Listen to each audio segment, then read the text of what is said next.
entering 2026, people are talking about a multi-trillion-dollar robotic industry.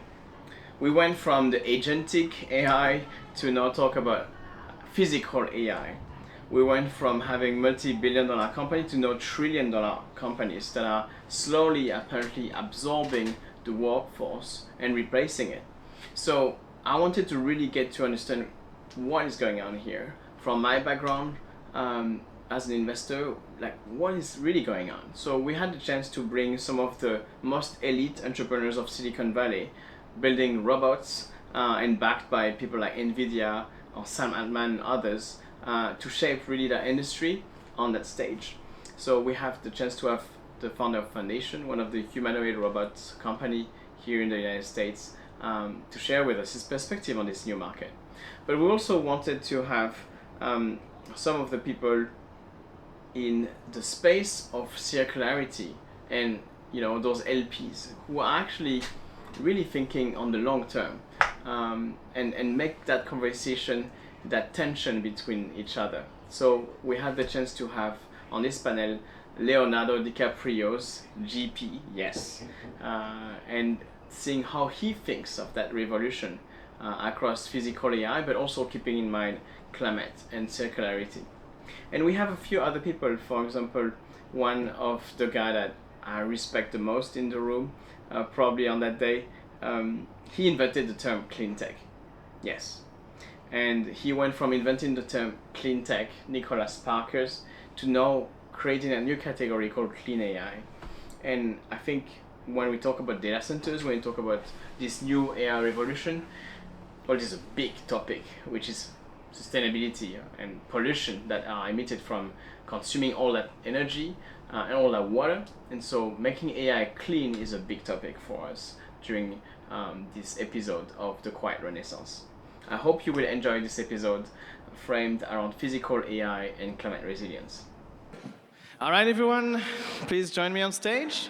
So today we are getting to heat things up a little bit because we're talking about the big topic of the year, which is AI. But since AI is a little bit boring to us, we've been, having visionaries, people working on that for the past decade.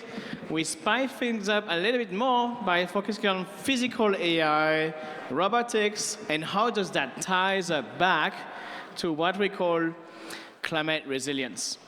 So I have on stage some of the biggest guns that these aircraft carriers have seen for the past at least 50 years, I think. Big guns. I will start from here and go towards that.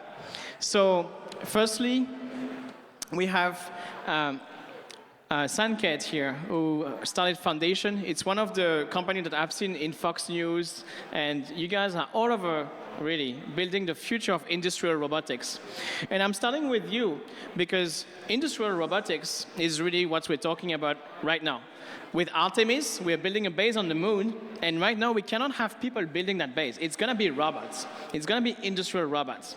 So here's one of the founders who is creating category-defining companies, and you have in here leading the future. So you're going to tell us about that. Thank you for joining today, SANKAET. And then we have Michael here. Michael is one of those investors that have been, I don't know do you have an oracle or someone, like in a cave that can predict the future or something? Because you guys have been doing physical AI before it was called physical AI as well, right? 5 years ago. And you've been outperforming returns and DPI out of this portfolio. So you're going to tell us about that a little bit. And yeah, Michael here is one of the VC and family offices. He wears 2 hats. He's got Leonardo DiCaprio as one of his LPs, so it's pretty cool, right? So he's going to tell us more about that. To my left, I have one of the godfather of clean technology.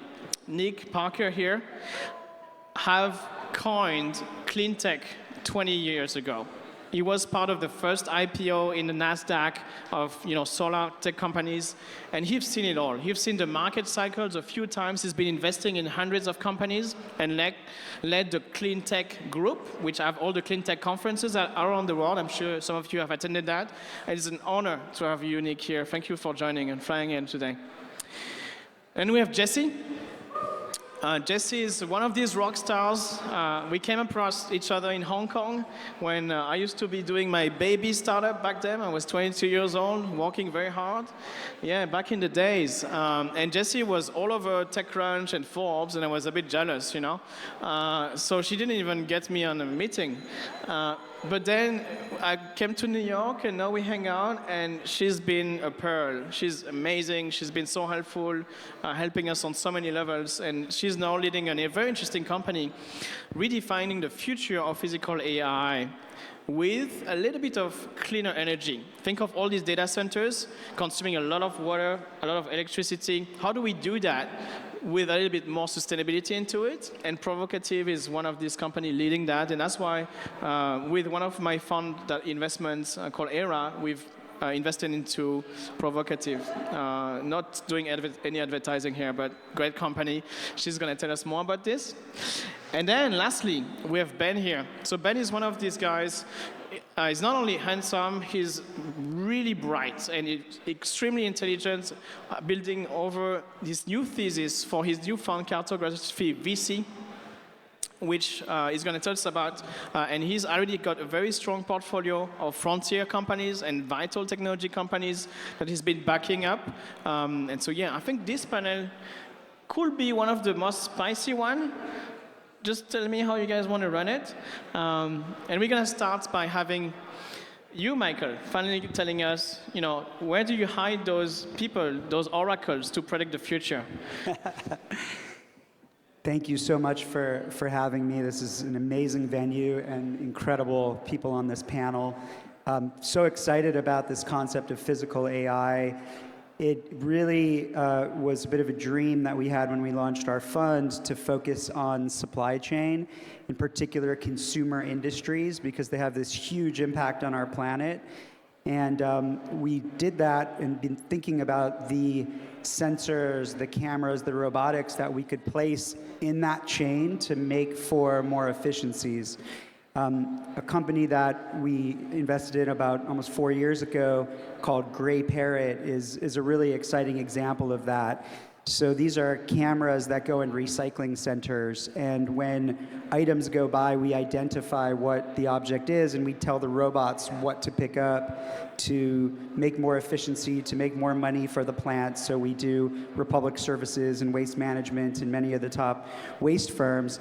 But also, like, a battery will go by, and you want to stop the belt because it could blow up, right? So now you can underwrite insurance in recycling centers because of these cameras. Or maybe you're short on aluminum in the Midwest and you need to buy futures, right? So now you can almost like start trading commodities off of a tool like that. So this year we'll do almost 500 billion items that we'll measure and manage.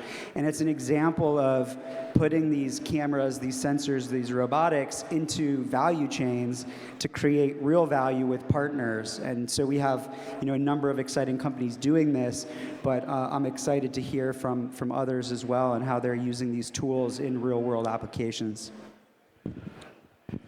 That's incredible. And when we talk about these trillions, there's something very big I just learned. Apparently, this industry of physical AI, Morgan Stanley say that the industrial robotics is going to reach 5 trillion by 2030. This is huge. So I know you're trying to catch that market, SANKAET. Maybe tell us a little bit more of those numbers, these industries. Is that moving really that fast? Or is that a market hype? You know, like, tell us where it is really in your labs. I mean, I'll give you a statistic that most people don't talk about. Over the course of the next 50 years, our labor workforce would shrink by 50%. So half of the people that are today building things, all the goods, services, factories, buildings, they will cease to exist in the labor market, primarily because our birth rates are declining at a very fast pace. So if we don't have any kind of industrial automation starting to replace what is going to become a quite significant deficit, we would have an implosion of the economy. So I think the $5 trillion number is actually quite conservative when you look at the existential crisis that is like ahead of us. And that does not even price what happens when you have close to infinite labor, how does that increase the supply of housing? How does that increase supply of goods and services, of food, all these different things, and also expansion, which is going to Moon, Mars, expanding, building infrastructure there. So I think we're not pricing all of those things, but even if you just look at what it's going to cost us in next 50 years to be able to build the same goods and services we build, it's going to be close to twice the price, which essentially will create a massive supply issue. So I think the number is actually significantly higher than 5 trillion. Like, we have to do it. Now the question is the technology ready for it? I think now the case is yes, but the market is probably sized on the conservative side, not even on what would be its true potential.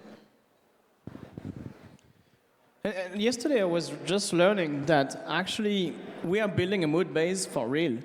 This is for real. And the NASA just opened up open applications for technologies to support us. But they have a problem. Basically, these technologies that they need in that base that just don't have an industrial supply chain right now, or are just in R&D, but they just don't exist. And as we talked about that, the time to build those innovations at an industrial scale or commercial scale is actually 20, 30 years as of now. And Ben here from Cartographic Capital have a new way to actually reach that by trying to shorten this up through his funds and connections to 10 years, maybe even shorter for some of the technologies. We'd love to hear more about that and how does that reflect your portfolio? I think it's a great question. I think in deep tech, right, we're often trying to take 20-year commercialization plans, right, and fit them into 10-year funds. And so you get strung out or shorted in one way or another. You're either selling too early, right? But so how do you actually solve that problem? Well, technology is moving incredibly fast. The speed of technology isn't the problem, right? It's generally a capital issue.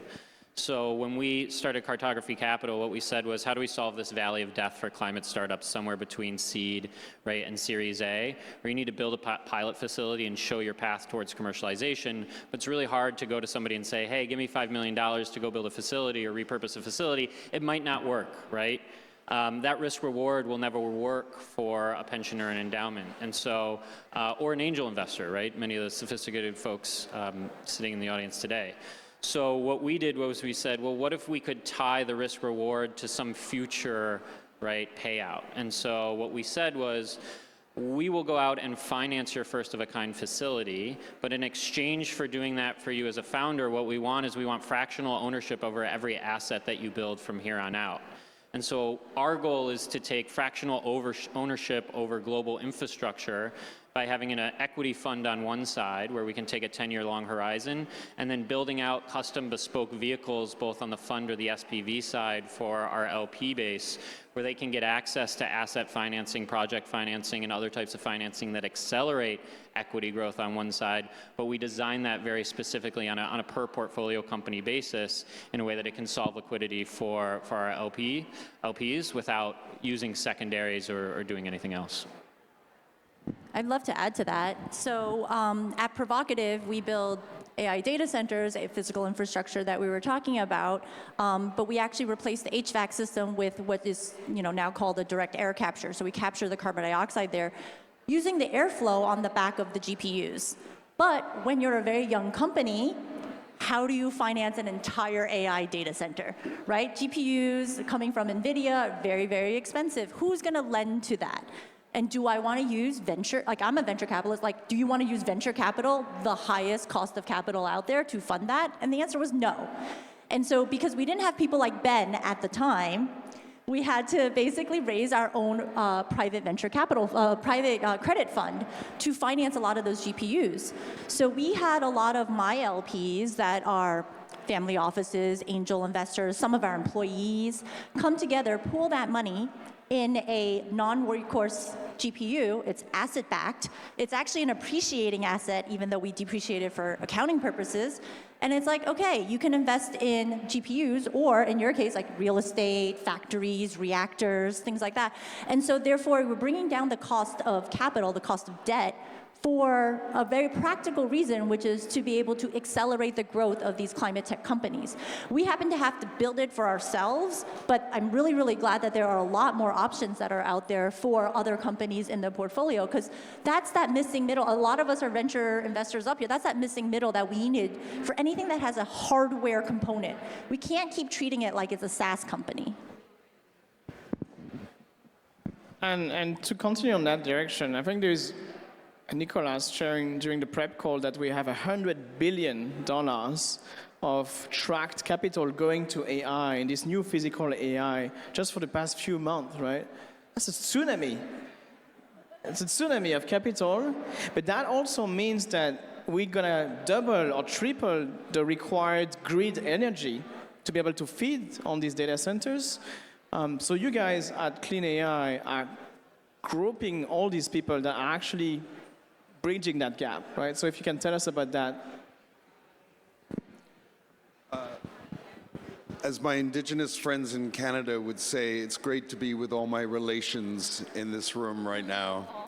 And it's good to be on the land that we're on. This ship is on the earth.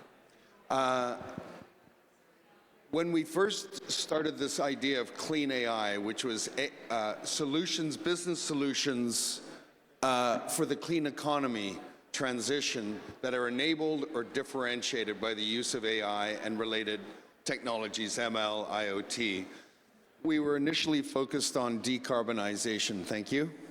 And we've since realized that this is the operating technology for the physical economy. As we move forward. And in fact, the difference between clean AI or physical AI and Gen AI is we actually know where the markets are. They already exist. The question is, can we use AI to enhance solutions and to actually bend the curve on some of these grand challenges? So we've tracked now, as Dejun was mentioning, over $100 billion invested in startups and scale-ups in what we call clean AI. About half of it is going into the power and utility space, but the other half is going into other areas that matter as much around the world. So in Asia, food security are the top 3 issues right now. And AI is an amazing enabler. I just backed a company in South India that thinks it can save 10 trillion liters of water a year using AI in the agricultural sector. This kind of stuff is game-changing. Looking forward, we see a 290, maybe 300 billion capital deployment opportunity just riffing off the innovation that's already being commercialized and backed by VC, but will need to scale, let alone the new stuff that's coming out. So we think this area, now that there's about 100 GPs around the world that have done 10 clean AI deals or more, about 350 that have done 5 or more, and over 4,000 that have done at least 1 clean AI deal, that this is ready for institutional prime time. It's going to be a lag, so we think there's an opportunity for private capital, family offices, and niche GPs to lead this space.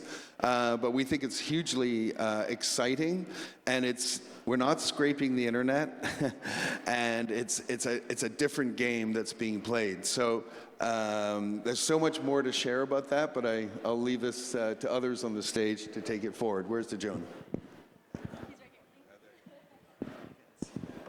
Yeah, no, we're gonna remove that. Josie, if you can get me 2 guys to remove this, thank you. So to the full panel here, we've talked about the fact that we have this $1 trillion industry restarting on the robotics side and hopefully helping us bridging that gap with the workforce. We talked about that huge demand of energy and that is coming as a result of that. In the US, we need to double the grid power. How are those 2 real big challenges going to be supplied by capital? And if you were to talk to family offices in the room, what are the ones that are maybe not really ideal right now? What is the hype? What is the real stuff? Where really should the capital focus? We have $500 billion in the room today. What do you want to tell those people? I'll give you the mic and then... Let's stir this up a little bit. Anybody here saw the telecom infrastructure build out a generation ago? Because nobody made money from that. People made money afterwards, after the bankruptcies. And my own view, and it's not my organization's view, is that we're grossly overbuilding the AI data infrastructure. That innovation is going to enable us to do things way more efficiently and on a more distributed level. I'm not convinced this is where the money is going to be made, or indeed the infrastructure we need. Some of us sitting here were here just before Colin Leduc from Generation Investment Management left. He was talking about systemic risk and systemic level stuff. This is where AI is helpful. We can have planetary intelligence. We can actually do circularity on a systems basis. We can do what Gray Parrot is doing. I love the reference, but integrate Gray Parrot into communities and do way more than we're doing. And really what we're trying to do now is we're just trying to shoehorn innovation into a system that we know is broken. And actually, we've got to take, hey, how you doing? Hey. Nice to see you. Yeah. So I think we're stuck in a paradigm that doesn't work, and we're not looking for ways in which we can reform and redesign the system. This is what AI can actually help us do. It won't do it for us, but it can actually help us do it. So I think we're at the front end of a paradigm shift that is much more exciting, much more profound, and as we all know in this space, very urgent. Okay, I'll let you rebut me. I mean, I'm not rebutting. I agree. I'll give you a stat because I was asked to bring some numbers. If you look at MISO and SPP markets, which is kind of like, think of a square from like the top northwest of Minnesota to maybe like Kentucky-ish, it's about 20 states. There's 44 gigawatts of coal that will be retired from an energy production perspective in the next couple of years. No one's talking about building out and taking advantage of that regulatory infrastructure that's already set up to put in energy. And so too often I think to what you said, we associate bankruptcy of these coal mines and these energy production pieces, right, with a loss or long term, but they ran for 30 years. The question out there is how do you extend the shelf life of that infrastructure, right, on the regulatory side at the point of interconnection of all these things that have already been built out. You can just go out and buy them because it's going to zero. And so I think if you think about that repurposing piece, as opposed to starting from scratch, you'll find a whole mess of opportunity that allows you to accelerate your commercial roadmap, regardless of what you're building and what you're working in. So one of the things that we're doing is that a lot of the infrastructure that you guys have mentioned that's built already is old commercial spaces that are in our cities, in our towns already, right? Think about the manufacturing industry that perhaps moved overseas from the United States. So we're actually taking those places that have sufficient power, 4 walls, really high ceilings, and basically building data centers in there. And so the reason why we're doing that is because eventually, when we had the telecom industry, we had to build fiber optic cables everywhere as infrastructure. Well, that's what we're going to go through, the same type of renaissance for AI data centers so that we can have AI data packets everywhere. And so like that way, the infrastructure that we're using right now could very easily be repurposed for a different use because that industry has moved on already, right? There's no need to go dig up new spaces. We don't have that space. We can't afford it anyway. So like if we're in San Francisco, if we're in New York, if we're in Boston, if we're in Miami, where are all of this infrastructure going to go? It's going to have to be a repurpose, a recycle, a reuse in what is already these urban centers that we have.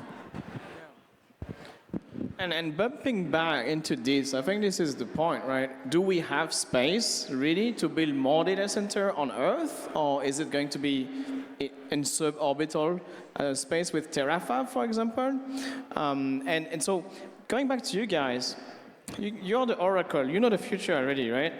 So 2035, how does that look like? And how do we have the circularity elements implied into that so we don't destroy entirely our planet and the moon, right? And maybe for you as well, right? You're building millions of robots. If your company is successful, I'm probably going to have one of your robots at my place, right? That might be more robots than humans beings, right? Talking about having maybe 1 billion of robots by 2050. What's the future looking like for the next 10 years, really? So I can plan my asset allocation accordingly. Thank you, guys, okay? So start with Michael. Thank you. Yes, so that near future, I think data centers are the kind of test bed for what's to come for the built environment, right? We're optimizing the heck out of these things and really thinking about every way that they work.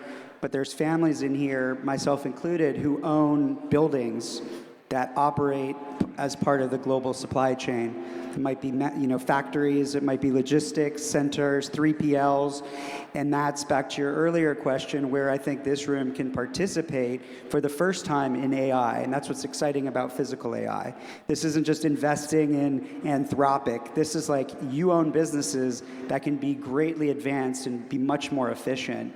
And to where it goes, if we have robotics partnered with humans, partnered with cameras, sensors, and materials flowing more effectively, we're going to get incredible environmental savings, emission savings, chemical savings. We can redesign and reimagine our supply chains to be much more resilient and better equipped, and we're feeling the effects of the shocks right now. This is an opportunity, a huge opportunity for all of us to invest in the future of the businesses that we own and to partner and collaborate. So that gives me a lot of hope and excitement. I'll take quite a different perspective from everybody. So one, I don't think we're today overbuilding data centers by any means. Like there is not a single ounce of truth to model capabilities starting to slow down. The more data, the more compute today, the longer the context windows are, the models are significantly better. So that tells us we need more compute. Then second, there's nothing called clean tech. Every action that humanity takes will terraform the planet. There's just no two ways to it. Extracting oil would do it. Producing solar panels will do it. Extracting lithium ion would do it. Space travel will do it. AI will do it, robots would do it, everything would do it. There's nothing called clean AI, there's nothing called clean tech, there's nothing called any of these things. The bigger thing that is worth focusing on is, are we accelerating terraforming the planet to a level where we can collapse the civilization? As it stands today, every single doomsday model has been wrong, so which tells me we're probably like 100. We need to recalibrate our thinking around doomsday by about 100x, which means since 1960s, every single doomsday prediction has not come true. So I think there's just generally a lot of room for us to be able to grow in a massive way. But yes, like it would definitely terraform the planet if you're going to grow in a massive way. I think you can create more data centers on Earth as well.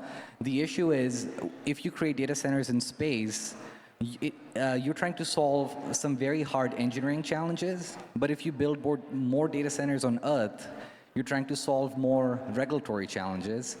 And I would bet on engineers solving engineering challenges faster than government and bureaucracy solving regulatory challenges.